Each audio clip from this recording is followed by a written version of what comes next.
Paul McCartney passou décadas escondendo seus verdadeiros sentimentos por uma mulher. Ela entrou nas sessões de gravação dos Beatles em 1968 e destruiu tudo. Ela usou os instrumentos deles sem permissão. Ela quebrou a regra sagrada deles de que os rapazes não podiam ficar juntos. Os outros Beatles também detestavam a presença dela. Paul se sentiu deixado de lado porque seu melhor amigo a escolheu em vez da banda. Em 2023, ele finalmente confessou a verdade incômoda. Essa mulher não apenas acabou com os Beatles, como também partiu o coração de Paul de maneiras que ninguém compreendeu. Paul McCartney nasceu em 18 de junho de 1942, bem no meio da Segunda Guerra Mundial. Liverpool era constantemente bombardeada por aviões alemães e famílias, como a dele, tinham que se esconder em abrigos subterrâneos quase todas as noites. Seu pai, Jim, trabalhava com vendas de algodão, enquanto sua mãe, Mary, era enfermeira no Hospital Walton, o mesmo lugar onde Paul nasceu. A família morava perigosamente perto dos portos, que estavam sempre sob ataque. Quando Paul nasceu, seu pai brincou dizendo que ele tinha uma aparência terrível, como um pedaço de carne vermelha com um olho aberto, chorando sem parar. Esse começo difícil, em uma época de bombas e apagões, moldou a maneira como Paul veria o mundo. Com apenas 5 anos de idade, Paul já havia aprendido a lutar. Ele se lembrou de ter batido em um garoto com uma barra de metal e de ter levado uma bronca na frente da escola inteira. Ele precisou dessa dureza mais tarde, especialmente depois de passar no exame de admissão para o ensino secundário, que lhe garantiu uma vaga no Instituto de Liverpool. Mas o sucesso não tornou a vida mais fácil. Como sua mãe era católica e seu pai protestante, ele se tornou alvo de bullying. Os outros meninos, em sua maioria de famílias protestantes, o intimidavam cruelmente. Cada dia na escola parecia uma batalha, e Paul aprendeu a se proteger. Essas dificuldades iniciais o marcaram e, mais tarde, apareceriam em canções que falavam sobre sobrevivência e força. O momento mais difícil de Paul aconteceu em 1956. Em 31 de outubro, sua mãe faleceu de câncer de mama. Ela tinha apenas 47 anos. Paul tinha apenas 14 e não conseguia acreditar. Ela havia mantido a doença em segredo e, após a cirurgia, faleceu devido a um coágulo sanguíneo. O primeiro pensamento de Paul foi de partir o coração. Ele perguntou o que eles fariam sem o dinheiro dela. Mary era a principal provedora da família, Neil. Sua última lembrança dela era de quando a provocava por causa da maneira como ela pronunciava a palavra perguntar. Essa culpa nunca o abandonou. Apenas alguns meses depois, ele escreveu sua primeira música, I Lost My Little Girl, Perdi Minha Filhinha, como uma forma de lidar com seu luto. Essa perda o marcaria profundamente, e anos depois, quando sonhou com ela dizendo que tudo ficaria bem, isso inspirou uma de suas canções mais famosas, Let It Be. O pai de Paul, Jim, era mais do que um vendedor. Ele era um músico talentoso que tocava piano e trompete. Ele havia trabalhado no Teatro Hipódromo, em Liverpool, e aprendeu música simplesmente ouvindo todas as noites, enquanto operava os refletores. Em 1957, Jim deu um trompete para Paul, na esperança de que ele seguisse seus passos, mas Paul logo percebeu que não conseguia cantar e tocar trompete ao mesmo tempo. Então o trocou por um violão que custou $15. Essa simples escolha mudou completamente a história da música. O violão deu a Paul uma maneira de cantar e compor músicas ao mesmo tempo. O amor de seu pai pela música antiga influenciou profundamente o estilo de Paul, especialmente sua predileção por melodias marcantes e canções cativantes. Mesmo com os estudos e a música, Paul ainda precisava trabalhar. Em 1958, aos 16 anos, ele aceitou trabalhos árduos apenas para ajudar a família. Entregava carvão em manhãs congelantes e varria o chão de uma fábrica de algodão, onde as máquinas eram tão barulhentas que era impossível ouvir os próprios pensamentos. Seu avô havia passado a vida cortando tabaco no armazém da Cope, e seu pai trabalhara na bolsa de algodão de Liverpool. Essas experiências ensinaram a Paul sobre os trabalhadores, suas dores, orgulho e humor. Foi esse mundo que moldou muitas das canções dos Beatles que homenageavam o cotidiano. Quando Paul tinha 10 anos, em 1952, algo terrível aconteceu. Ele quase se afogou enquanto nadava com amigos em uma das pedreiras inundadas de Liverpool. Esses poços profundos pareciam divertidos, mas eram mortais. Cheios de água gelada e equipamentos de mineração abandonados, eram armadilhas para crianças. Paul afundou e seus amigos tiveram que puxá-lo para fora. Muitas crianças morreram naquelas águas. Esse susto deixou nele um medo de nadar que o acompanhou por toda a vida e talvez até uma noção mais forte de quão frágil a vida pode ser. Então chegou o dia que mudou tudo. Em 6 de julho de 1957, Paul foi a uma festa da igreja de São Pedro em Woolton. Estava quente e ensolarado. Ele observou um garoto chamado John Lennon tocar violão, usando acordes estranhos que havia aprendido com a mãe. Paul, que era canhoto, virou o violão de John de cabeça para baixo e tocou 20 Flight Rock perfeitamente, cantando cada palavra. Ele também cantou Long Tall Sally, como um profissional. A banda não conseguia acreditar. Ele sabia tocar, cantar, afinar guitarras e conhecia todos os sucessos. Aquele momento foi o início de uma parceria que abalaria o mundo. 2 semanas depois, Pete Shotton viu Paul andando de bicicleta e, casualmente, o convidou para se juntar à banda de John, os Quarrymen. Paul aceitou depois do acampamento escoteiro e de umas férias em família em Filey. Seu primeiro show de verdade com o grupo aconteceu em 18 de outubro de 1957. Todos usavam jaquetas iguais, que foram pagando aos poucos. O que tornou tudo ainda mais emocionante foi que a mãe de John, Julia, havia falecido apenas 3 meses antes. Paul entendia aquela dor. Ele havia perdido a própria mãe no ano anterior. Essa dor compartilhada os aproximou, e a música deles carregaria as emoções que não conseguiam expressar em voz alta. Em 1959, Paul e John matavam aula para compor músicas no quarto de Paul, na 24th Land Road. Eles se sentaram frente a frente, compondo e gravando ideias usando um gravador barato. A primeira música que fizeram juntos foi Too Bad About Sorrows. Depois veio Just Fun e uma instrumental chamada Looking Glass. Eles encaravam a composição como trabalho, criando um caderno com mais de 100 músicas muito antes da fama. Essa foi a base do sucesso futuro deles, mas nem tudo correu às 1000 maravilhas. Naquela mesma primeira apresentação dos Quarrymen, em outubro de 1957, Paul tinha uma única tarefa: tocar um solo em Guitar Boogie. Ele havia praticado repetidamente, mas quando chegou a hora, o nervosismo o dominou. Ele congelou, tropeçou na música e se sentiu completamente humilhado. Quase desistiu da música de vez, mas em vez de se render, decidiu que não tinha o perfil para ser guitarrista solo.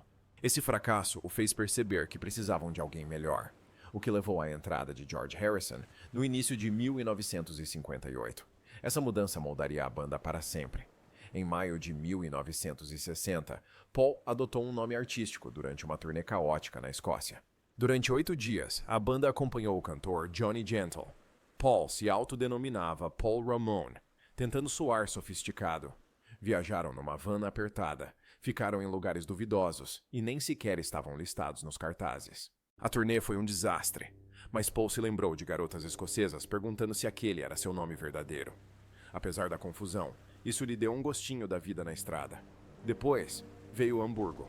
Em 17 de agosto de 1960, os Beatles começaram a se apresentar no Indra Club, no bairro da Luz Vermelha da Alemanha. Eles tocavam por horas todas as noites, 4 horas e meia durante a semana e 6 horas aos sábados. O local era frequentado por casas noturnas e uma clientela barra pesada. Eles ganhavam apenas alguns pontos cada um, mal o suficiente para a comida. Mas essa rotina árdua os tornava melhores. Os donos dos clubes gritavam para que eles dessem um show, e eles davam. John se comportava de forma selvagem no palco, e eles começaram a desenvolver um estilo de performance próprio. George disse mais tarde que foi em Hamburgo que eles realmente se tornaram uma banda. Durante o tempo que passaram em Hamburgo, Paul tomou uma grande decisão. Quando Stuart Sutcliffe deixou o grupo em 1961, eles precisavam de um novo baixista. Paul não queria o cargo, mas acabou aceitando mesmo assim. Ele comprou um baixo Hufner estilo violino em uma loja de música local. Aquele baixo se tornou icônico. Ele o usou nos primeiros álbuns da banda e em singles como She Loves You. Seu estilo melódico de tocar baixo mudou a forma como as pessoas viam o instrumento. Não era mais apenas pano de fundo. Tornou-se parte essencial da música. Tudo mudou quando eles conheceram Brian Epstein.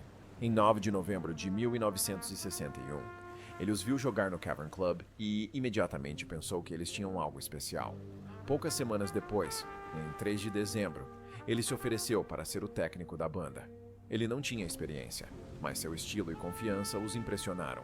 Os pais deles também gostavam dele, e logo ele estava guiando o grupo rumo a algo muito maior. A maior controvérsia surgiu em agosto de 1962, quando John convidou Ringo Starr para se juntar à banda. Apenas 2 dias depois, Pete Best foi demitido. Os fãs ficaram furiosos. Alguns protestaram em frente à casa de Pete, e George chegou a levar um soco de um torcedor enfurecido. Na primeira sessão de gravação de Ringo, o produtor não confiou nele e usou um baterista de estúdio em seu lugar. Ringo pensou que também poderia ser dispensado, mas no fim, a nova formação se encaixou perfeitamente e isso mudou tudo. O primeiro single da banda, Love Me Do, foi lançado em 5 de outubro de 1962. A música não chegou ao topo das paradas imediatamente, mas alcançou o 17º lugar no Reino Unido em novembro. Paul cantava em harmonia e tocava baixo, enquanto John tocava gaita. Eles gravaram 3 versões com bateristas diferentes. Quando a música finalmente chegou aos Estados Unidos em 1964, alcançou o 1º lugar. Esse foi o 4º sucesso número 1 deles nos EUA naquele mesmo ano, quebrando recordes e lançando-os para a fama mundial. Tudo começou em 9 de fevereiro de 1964. Quando 4 jovens de Liverpool subiram ao palco do Ed Sullivan Show e mudaram o mundo. Naquela noite, 73 milhões de pessoas estavam vidradas em suas telas, estabelecendo um recorde que durou 3 anos. A CBS foi inundada com 50 mil pedidos de ingressos, embora o teatro tivesse capacidade para apenas 728 pessoas. O momento se tornou mais icônico do que a estreia de Elvis em 1957, que teve apenas 7 mil pedidos. Durante uma das músicas, enquanto a câmera percorria os membros da banda, a legenda de John dizia, em tom de brincadeira: "Desculpem, meninas, ele é casado." Nos bastidores, o patinador olímpico Terry McDermott fingiu cortar o cabelo de Paul, enquanto todos caíam na gargalhada. Eles abriram o show com All My Lovin'. Então Paul cantou Till There Was You, seguida por She Loves You, e mais tarde retornou para I Saw Her Standing There e I Want to Hold Your Hand. Tudo isso aconteceu apenas 77 dias após o assassinato do presidente Kennedy. E de alguma forma, essa alegria contagiante ajudou a América a sorrir novamente. Então chegou março de 1964, e algo ainda mais inacreditável aconteceu. No dia 16, foi lançado o filme Can't Buy Me Love, que se tornou um sucesso estrondoso. O álbum já havia acumulado 1,7 milhão de encomendas antecipadas nos Estados Unidos e mais de 2,1 milhões em todo o mundo. Em apenas um dia, mais de 1 milhão de cópias foram vendidas. Em 4 de abril, a música saltou da 27ª para a primeira posição em apenas uma semana, o maior salto na história da Billboard até então. Naquele mesmo dia, os Beatles ocupavam todas as 5 primeiras posições da parada. Em segundo lugar estava Twist and Shout, seguido por She Loves You, I Want to Hold Your Hand e Please, Please Me. Na semana seguinte, eles emplacaram 14 músicas na Hot 100. Esse domínio só foi igualado novamente em 2022, mas nem todos os momentos foram de alegria. Em 4 de julho de 1966, durante uma viagem a Manila, as coisas tomaram um rumo sombrio. Os Beatles, sem saber, faltaram a um evento no palácio organizado pela primeira-dama Imelda Marcos, o que desencadeou uma reação violenta. Eles nunca haviam concordado em comparecer, mas quando não apareceram, a mídia distorceu a história. No caminho para o aeroporto, cidadãos enfurecidos se aglomeraram ao longo da rota. Homens fardados espancaram eles e sua equipe. O gerente do aeroporto chegou a fechar as escadas rolantes e se gabou de ter agredido o gerente deles e dado socos em Ringo e John. Até mesmo torcedores locais foram atacados por tentarem protegê-los. Paul contou mais tarde que, assim que chegaram em segurança, beijaram os assentos do avião. Aquele dia brutal os convenceu de que a vida em turnê talvez não valesse mais a pena. Então, em 19 de novembro de 1966, enquanto voltavam de um safari no Quênia, Paul teve uma ideia que mudaria a música novamente. Sentado ao lado de sua namorada Jane Asher e do seu empresário de turnê Mal Evans, ele imaginou uma banda fictícia que pudesse libertá-los da imagem dos Beatles. Ele estava cansado daquela imagem e queria algo novo. Sua ideia se tornou a Sgt. Pepper's Lonely Hearts Club Band. Mais tarde, John minimizou a situação, dizendo que era apenas Paul seguindo tendências e que George nunca se importou muito com o conceito. Mesmo assim, o projeto acabou por remodelar o que os álbuns poderiam ser, mas a magia nem sempre se concretizava. Em 26 de dezembro de 1967, o filme Magical Mystery Tour foi exibido em preto e branco na BBC Mountain. Filmado quase inteiramente em um antigo aeródromo em Kent, o filme foi lançado poucos meses após a morte repentina do técnico Brian Epstein. Os críticos estavam prontos para atacar, e atacaram. O som era fraco, as cores estavam apagadas e a história parecia um caos. Foi o primeiro grande fracasso deles. Uma versão colorida foi exibida em janeiro de 1968, mas não ajudou muito. Ironicamente, o filme foi posteriormente reconhecido como uma ousada obra de cinema experimental, e a trilha sonora ainda vendeu bem. Por volta da mesma época, um rumor bizarro começou a circular. Em 1966, Paul sofreu um acidente real de ciclomotor em Londres. De alguma forma, esse pequeno evento deu origem à teoria de que Paul estava morto. Os fãs acreditavam que ele havia morrido em um acidente de carro em 9 de novembro de 1966 e que fora secretamente substituído por um sósia. Supostamente, pistas estavam escondidas em músicas e capas de álbuns. Em 1969, a teoria já havia se espalhado pelos campi universitários e jornais americanos. Tudo terminou em novembro de 1969, quando a revista Life publicou fotos de Paul, bem vivo e sorridente. Naquele mesmo ano, os bastidores começaram a desmoronar. As sessões do álbum branco em 1968 foram repletas de tensão. Paul tentava manter o controle, enquanto John, fortemente influenciado por Yoko Ono, abraçava o caos. Paul frequentemente dizia aos outros como tocar e, às vezes, simplesmente gravava as partes deles. George se sentia como um músico de fundo em sua própria banda, e o ressentimento só aumentava. John acolheu bem a presença de Yoko, sabendo que isso irritava Paul. No final daquele ano, Paul liderava uma banda que não queria segui-lo. Então, em janeiro de 1969, Paul tentou reuni-los pela última vez. Ele idealizou o projeto Get Back, um retorno às raízes da banda com gravações ao vivo e sem truques de estúdio. Mas, em vez de salvar o grupo, as sessões revelaram o quanto eles haviam decaído. George saiu no dia 10 de janeiro, dizendo: "Estou deixando a banda agora." Paul continuou insistindo, mas os outros já haviam perdido o interesse. As câmeras registraram tudo, e o que deveria ser uma celebração se transformou em um documentário doloroso chamado Let It Be. O golpe final veio em 9 de abril de 1970.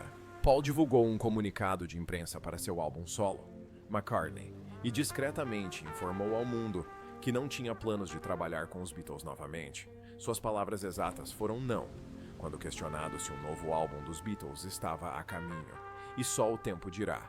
Quando perguntado se a pausa era definitiva, seus companheiros de banda souberam da notícia pelos jornais no dia seguinte. Foi uma coincidência cruel, pouco antes do lançamento de Let It Be, e os fãs ficaram arrasados. Mas isso não foi o fim.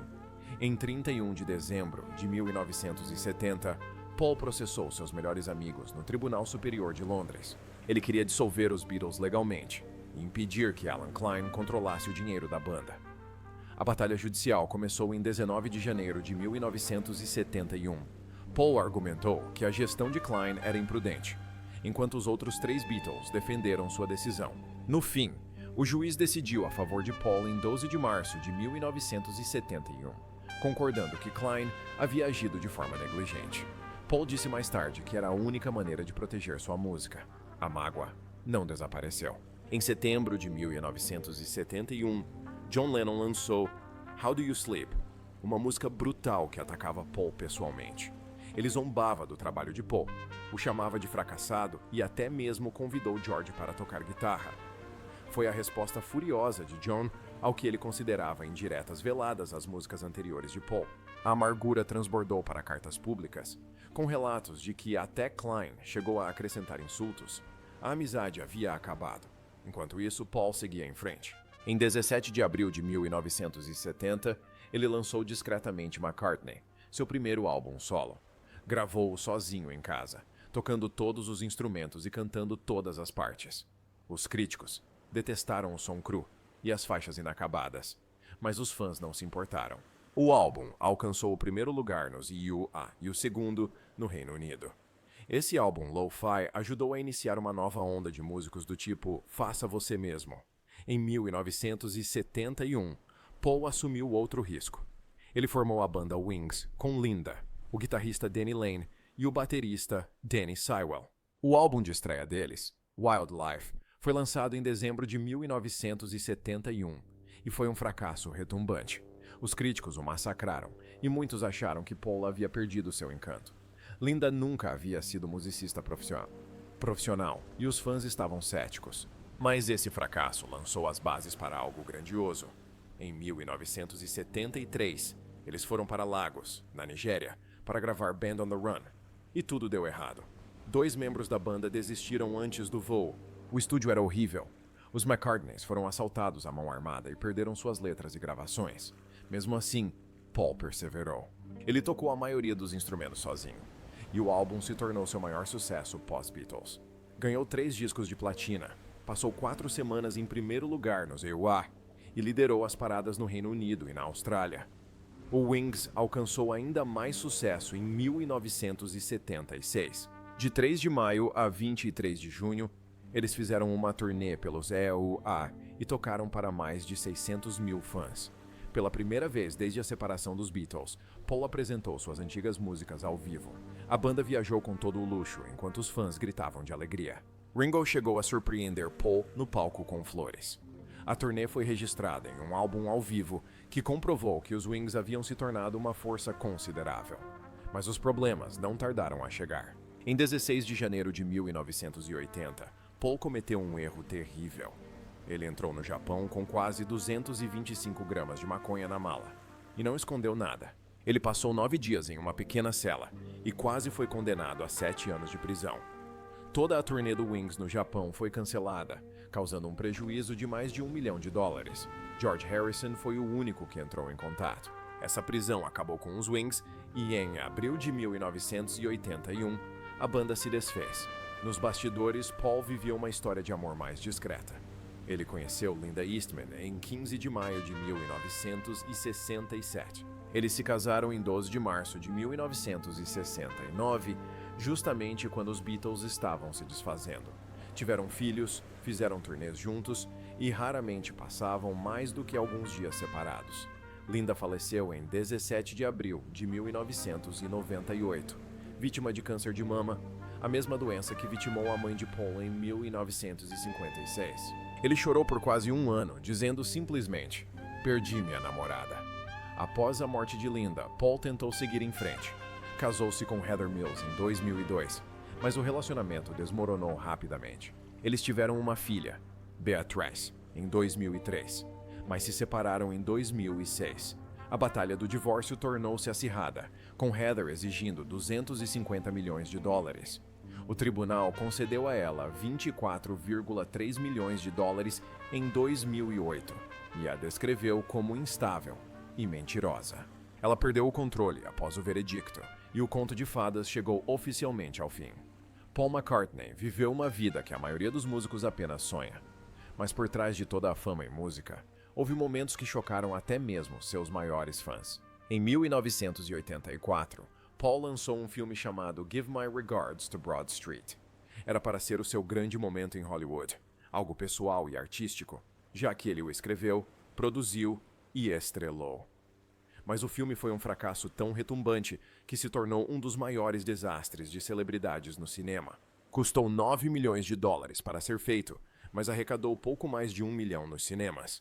Pouco mais de 500 mil pessoas assistiram no fim de semana de estreia. O público não apenas ignorou o filme, como o detestou. Os críticos detonaram o filme, chamando sua atuação de rígida e sem graça, e o público nunca lhe deu uma segunda chance. A trilha sonora ainda fez sucesso no Reino Unido, chegando até ao primeiro lugar, mas não conseguiu salvar a reputação do filme.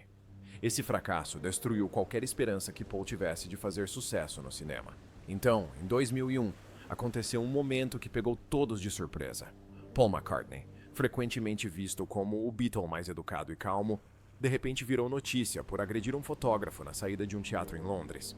Não se tratava de um boato de tabloide, houve acusações formais de agressão. Essa nem foi a primeira vez que ele fez algo assim. Em 1969, ele deu um soco em um fotógrafo da revista Life, na Escócia. As acusações de 2001 foram posteriormente retiradas, mas o incidente abalou os fãs que só conheciam Paul como o bom rapaz. Isso aconteceu durante uma fase estressante de sua vida, e, embora ele continuasse sorrindo em público, era evidente que havia problemas nos bastidores. Naquele mesmo ano, Paul se envolveu profundamente em ajudar os Estados Unidos a se recuperarem dos ataques de 11 de setembro. Em 20 de outubro de 2001, ele ajudou a organizar o concerto beneficente em Nova York, que reuniu estrelas como David Bowie, Bon Jovi e The Who, arrecadando 35 milhões de dólares para as vítimas e suas famílias. Mas mesmo durante esse período emocionalmente difícil, Paul compartilhou algo que chocou a todos. Ele admitiu ter usado cocaína durante as gravações dos Beatles na década de 1960. Os fãs estavam acostumados a ouvi-lo negar ou minimizar o uso de drogas, então ouvir isso enquanto ele deveria estar oferecendo conforto após uma tragédia nacional deixou muitos desconfortáveis. Ele havia visto as torres gêmeas em chamas de seu avião em 11 de setembro e acabou ficando preso em Nova York por uma semana. Ele escreveu a música Freedom in Response e a apresentou ao vivo, mas o momento de sua confissão sobre o uso de drogas fez com que ela parecesse deslocada e prejudicou a imagem que as pessoas tinham dele como um líder íntegro em tempos de crise. Em 2003, as coisas tomaram um rumo sombrio em sua vida pessoal. Sua então esposa, Heather Mills, o acusou de algo verdadeiramente chocante. Ela disse que ele havia jogado vinho tinto nela e depois a esfaqueado no braço com a haste quebrada da taça. Ela alegou ter sofrido vários ataques violentos, incluindo um em que ele a teria empurrado sobre uma mesa. Outro quando ela estava grávida de 4 semanas, e até mesmo um momento em que ele a teria estrangulado depois que ela perguntou sobre maconha. Tudo isso veio à tona durante a conturbada batalha de divórcio, repleta de insultos, ameaças legais e alegações perturbadoras. Heather chegou a afirmar que Paul tentou controlar seu regime de amamentação após o nascimento da filha, Beatrice. Sua equipe negou todas as acusações, mas as manchetes estavam por toda a parte. As pessoas não sabiam em quem acreditar. Quando Paul se casou com Nancy Shevell em 2012, deveria ter sido um novo começo tranquilo, mas não foi. Surgiram rumores de que Paul teria começado a se encontrar com Nancy antes mesmo de se separar de Heather. A própria Heather afirmou tê-lo confrontado sobre isso em 2006. Paul negou, mas os boatos não cessaram. Ele e Nancy se conheciam há anos. Aliás, ela e o marido eram amigos de Paul e de sua falecida esposa, Linda. As coisas começaram a ficar suspeitas quando Paul foi visto jantando e bebendo com Nancy em um resort de luxo e, em seguida, encontrando-se com ela em um hotel em Londres, pouco depois de uma audiência judicial com Heather. Para tornar as coisas ainda mais dramáticas, a família de Nancy tinha ligações com supostas conexões com a máfia, por meio de sua empresa de caminhões. Em 1988, seu pai foi acusado de ter ligações corruptas com um conhecido assassino da máfia. Tudo isso dificultou a celebração do novo casamento de Paul pelo público, gerando olhares de desconfiança e especulações. Paul também guarda sentimentos profundos pelas pessoas que mudaram sua vida para sempre. Uma delas foi Mark David Chapman, o homem que matou John Lennon em 1980. A maioria das pessoas conhece Chapman como o assassino de Lennon, mas o que muitos não sabem é que ele chegou a considerar matar Paul primeiro. Ele tinha uma lista de alvos. Nas palavras do próprio Paul, Chapman não apenas tirou a vida de John, como também lhe tirou qualquer chance de fazer as pazes após anos de desavenças criativas. Eles haviam se desentendido na década de 1970, e Paul nunca teve a chance de se despedir. Após a morte de John, Paul teve que continuar vivendo à sua sombra, constantemente comparado a um homem que agora era visto como um mártir. Ele chegou a dizer que se sentia como se estivesse discutindo com um fantasma. Seu divórcio de Heather em 2008 se tornou um desastre público. Ela acabou recebendo uma indenização de 55 milhões de libras, incluindo 20 milhões em um pagamento único e pagamentos anuais até que a filha completasse 18 anos. O juiz chegou a descrever Heather como descontrolada. Jornais de toda a Grã-Bretanha a transformaram em vilã. Em comparação com o casamento tranquilo de Paul com Linda, que durou décadas, tudo parecia um caos. Heather o insultava publicamente, gritava com a imprensa e fazia alegações absurdas. Mais tarde, ela disse que jornalistas haviam invadido seu telefone e interceptado as mensagens de voz de Paul durante as brigas. Mas devido a um acordo legal, ela nunca tem permissão para falar publicamente sobre muitos dos detalhes. Os problemas dele com Yoko Ono remontam a ainda mais tempo, quando ela começou a aparecer nas sessões de gravação dos Beatles em 1968, isso causou uma grande confusão. Os Beatles sempre trabalharam sozinhos com seu produtor, George Martin, e não gostavam de estranhos em seu círculo social. Paul admitiu mais tarde que eles não a queriam lá porque sempre foram uma coisa de homens. Ele disse que isso os deixava furiosos em silêncio. Yoko usava os instrumentos deles, se movimentava pelo estúdio, e isso simplesmente parecia estranho para eles. Paul sentia que estava sendo deixado de lado à medida que John se aproximava de Yoko. Mesmo após a morte de John, a tensão nunca se dissipou completamente. Em um podcast de 2023, Paul admitiu que nunca se sentiu confortável e que ninguém na banda gostava da maneira como ela interferia. Outro capítulo doloroso ocorreu em 1985, quando Michael Jackson comprou os direitos do catálogo de músicas dos Beatles por 47,5 milhões de dólares. O que mais magoou Paul foi ter ensinado a Michael o quão valiosos eram os direitos autorais musicais. Eles haviam colaborado em músicas como Say Say Say e The Girl Is Mine, e Paul lhe dera conselhos sobre investir em direitos autorais. Michael até brincou uma vez: "Um dia serei dono das suas músicas", e foi exatamente o que ele fez. Paul não tinha condições de superar a oferta, e, para sua surpresa, Yoko Ono teria preferido que Jackson ficasse com os direitos em vez de uma corporação.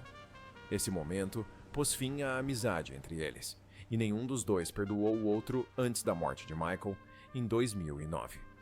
Mas nem todas as surpresas na vida de Paul foram sombrias. Em junho de 2024, ele finalmente lançou One Hand Clapping, uma sessão musical que estava guardada há 50 anos. Trata-se de uma gravação ao vivo do Wings nos estúdios Abbey Road, em agosto de 1974, logo após o sucesso de Band on the Run.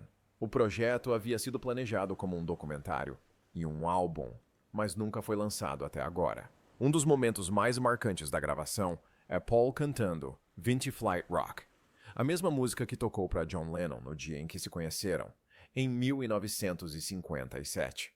O álbum inclui ainda gravações raras feitas nos fundos de Abbey Road e canções inéditas sobre as quais os fãs só tinham ouvido rumores. Aos 82 anos, Paul deu a todos uma visão direta de sua juventude, como se abrisse uma cápsula do tempo direto do auge de sua carreira. Esse não foi o único triunfo tardio da carreira. Em 2018, aos 76 anos, Paul lançou Egypt Station, que estreou em primeiro lugar na Billboard 200. Foi a primeira vez em toda a sua carreira solo que um álbum chegou diretamente ao topo da parada nos AUA, quebrando o recorde de artista mais velho a alcançar tal feito. Ele não tinha um álbum número 1 nos Estados Unidos desde Tug of War, em 1982. O álbum vendeu mais de 150 mil cópias na primeira semana. Ele o promoveu com uma participação viral no Carpool Karaoke e até fez um show surpresa na Grand Central Station. Enquanto a maioria das estrelas do rock da sua idade já havia se aposentado, Paul ainda liderava as paradas musicais e lotava estádios. Mas seu caminho para o reconhecimento da realeza não foi fácil. Em 11 de março de 1997, ele finalmente foi condecorado cavaleiro pela rainha Elizabeth II. Isso deveria ter acontecido muito antes, mas foi adiado por 17 anos, provavelmente devido às suas prisões por porte de drogas. Em janeiro de 1980, ele foi flagrado com maconha em Tóquio e passou 9 dias na prisão. E ainda antes disso, durante uma visita ao Palácio de Buckingham, em 1965, para receber medalhas da Ordem do Império Britânico, MBEE, os Beatles fumaram maconha secretamente no banheiro do palácio. Quando finalmente se ajoelhou diante da rainha, Paul fez um comentário discreto e emocionado. Ele disse: "Só me lembro dos outros 3. Fico olhando por cima do ombro, esperando vê-los. Sua esposa, Linda, não pôde estar presente porque estava lutando contra o câncer. Ela faleceu apenas 13 meses depois.